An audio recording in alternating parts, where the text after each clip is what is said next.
ফরজ নামাজের সালাম ফিরানোর পর বলবা আল্লাহুম্মা আইন্নি আলা যিকরিকা ওয়া শুকরিকা ওয়া হুসনি ইবাদাতিক।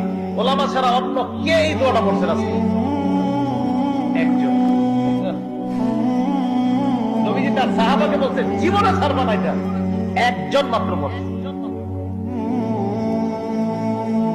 নবীজি তার সাহাবাকে বলছে মুহাব্বতের দাবি নিয়ে বলে জীবনে আমল ছাড়বা না, একজন পড়ছে আমল। তুমি এই দোয়া করবা মুআজ, কোনদিন ফরজ নামাজের পর এই দোয়া ছাড়বা না। কি তুমি আল্লাহকে বলবা আল্লাহুম্মা আইন্নি আলা যিকরিকা, আল্লাহ আপনি আমাকে সাহায্য করেন যেন আমি আপনার বেশি বেশি জিকির করতে পারি। ওয়া শুকরিকা, আমাকে সাহায্য করেন যেন আমি আপনার বেশি কৃতজ্ঞতা প্রকাশ করতে পারি।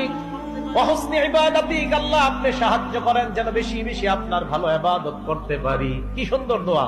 আল্লাহ সাহায্য করেন যেন আপনার জিকির বেশি করতে পারি, সাহায্য করেন যেন আপনার শুকরিয়া বেশি আদায় করতে পারি, সাহায্য করেন যেন আপনার ভালো ইবাদত বেশি করতে পারি। এই দোয়াটা সবাই শিখে নিবেন। নবীজি বলছে মুআজ আমি তোমাকে ভালোবাসি একবার, নবীজি আবার বললেন মুআজ আমি তোমাকে ভালোবাসি দুইবার। এরপর নবী বললেন মুআজ ফরজ নামাজের পর লা তাদাআন্না, কিছুতেই কখনো এই দোয়াটা ছাড়বা না। কি আল্লাহকে বলবা আল্লাহ আপনি আমাকে সাহায্য করেন আমি যেন আপনার জিকির বেশি করতে পারি, আল্লাহ আমি যেন আপনার